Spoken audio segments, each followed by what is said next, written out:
फेरि उकालो लाग्यो कन्टिन्यू दिइरहेको छौँ हिँड्ने क्रम जारी छ माथि मन्दिर पुग्नुपर्ने अझै मन्दिर पुग्नु धेरै माथि छ गाइस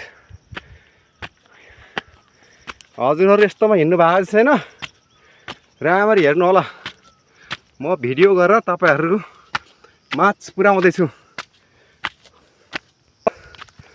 पल्लोपट्टिबाट हिँड्दै हिँड्दै हिँड्दै ओल्लोपट्टि आइपुग्यो गाइस बाफ्रे बा ल अब चाहिँ भने यो स्टेपमा आइपुग्यो अझै माथि छ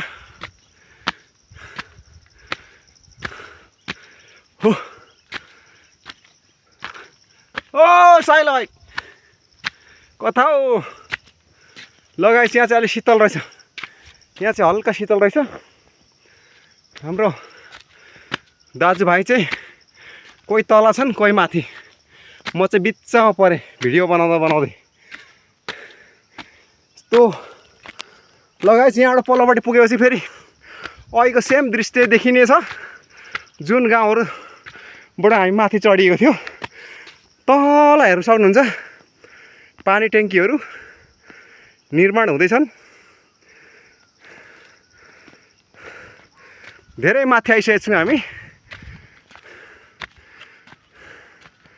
ल यहाँबाट चाहिँ तलको दृश्यहरू चाहिँ राम्रो देख्न सक्नुहुन्छ धेरै सुन्दर अति सुन्दर धेरै राम्रो यसको बयान गरेर पनि सकिँदैन यति राम्रो देखिन्छ ल तपाईहरुले पनि यो भिडियो मार्फत हेर्नु होला अझै मन्दिर माथि चाहिँ गाइस अब पुग्नु आट्यो अब पुगिहालिन्छ अब 5 मिनेटमा पुगिन्छ होला गाइस हट भिडियो रिल्स बनाउँथे रिल्स बनाउँदै भिडियो गरेको ल हेर्नुहोस् माथि डाँडा काँडा यस्तो अप्ठ्यारो ठाउँमा छ यहाँ माथि हाम्रो मन्दिर ल ल गाइस हेलो पारीको गाउँहरू पनि देखियो अब चाहिँ रमाइलो भयो झन् रमाइलो छ झन् माथि गयो भने त ल घाम लागेको छ आज नै गाइस यहाँनिर आज नै यस्तोमा चढ्नु परेको आम्मामा स्या हट तेरिका जिन्दगीमा ल पहिलोचोटि म चाहिँ यस्तोमा हिँड्यो गाइस ल हेर्नुहोस् है तपाईहरुले चाहिँ यहाँ आउनु सक्नु भएन भने पनि तलैबाट भिडियोबाट मार्फत हेरेर चित्त बुझाउनु होला हट तेरिका ल गाइस तल गाउँहरु हेर्नुस् त हट तेरिका क्या दामी दामी छ नि त हामी तलबाट आएको नि त गाइस हट तेरिका फाइनली म आइपुगेँ माथि गाइस यहाँ चाहिँ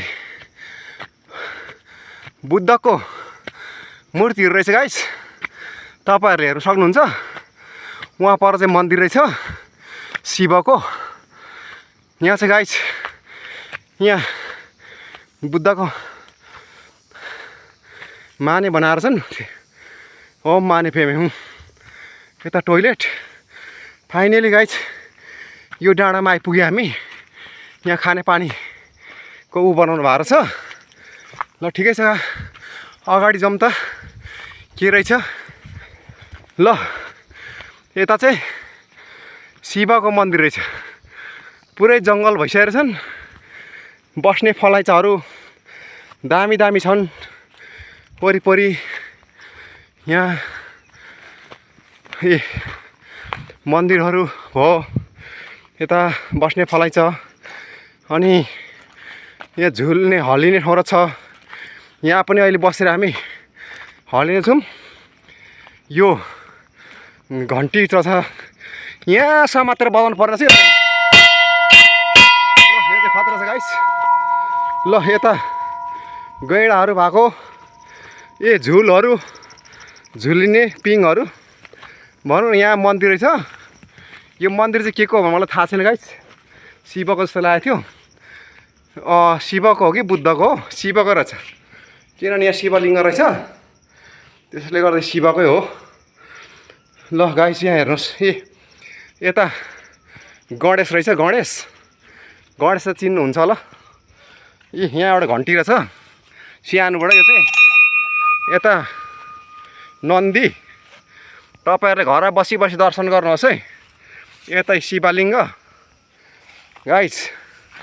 यता यस्तो फलाइचाहरू दामी बनाइएको छ उता। यता ल हेर्नुहोस् चारैपट्टि दामी फलाइचाहरू। अनि यता नेपालको झन्डा सायद हामी नेपाली, हाम्रो नेपाल भनेर लेखिएको छ। यो नेपालको रहेछ, ग्रेटर नेपालको होइन रहेछ। चुचे नक्सा चाहिँ रहेछ यसमा, चुचे नक्सा चाहिँ रहेछ। यो यस्तो दामी बनाएको छ। यहाँ खेल्ने ठाउँहरू छ नि। वहाँ दाइहरू पिङ खेल्नु गएको छ, लिङ्गे पिङहरू रहेछ तल त अझ। यो डाँडै रमाइलो छ क्या गाइस, यस्तो रमाइलो छ हो। आम्मामामा यो माथि आइसकेपछि त पारिपट्टिको डाँडाहरू देखियो, कस्तो दामी क्या। बाफरे बा, यो चाहिँ के हो? पिकनिक स्पट हो कि के हो यो चाहिँ? ल यो चाहिँ के हो? एउटा टहरा बनाएको रहेछ। यहाँ चाहिँ मान्छेहरू के बनाइ खाने बस्ने ठाउँ होला। यो चाहिँ आश्रम होला। अनि यहाँ पिङ छ, लिङ्गे पिङ। है यो पनि दामी छ, यो पनि खेल्नुपर्छ एक बार हामीले। अहिले पहिला यहाँ म गाइस यो यहाँको भिडियोहरू चाहिँ तपाईँहरूलाई देखाउँदैछु। त्यसपछि हामी यहाँ खेल्छौँ, पिङ खेल्छौँ, फलाइचामा बस्छौँ, उता सबै काम गर्छौँ। अलिकति यहाँ जङ्गल। यो चाहिँ के होला? यो चाहिँ मलाई अति मन परेको। यसको नाम चाहिँ मलाई थाहा छैन अहिलेसम्म। यो चाहिँ तपाईँहरूले कमेन्टमा भन्नु होला यो के को बोट हो। यस्तो डाँडा पनि फल्दो रहेछ, एकदम आँगनमा रोप्ने जस्तो छ कि दामी। अनि गाइस यहाँ चाहिँ शीतल छ। एउटा सखुवाको बोट उम्रेछ यति डाँडामा। कसरी उम्रियो चाहिँ अचम्म भयो। फेरि अचम्म भयो, अर्को अचम्म। यस्तो माथि पहाडमा पनि सखुवाको बोट उम्रिन्छ र? ल आमामामा। ल गाइस म अहिलेको लागि भिडियो यति नै है। बाई।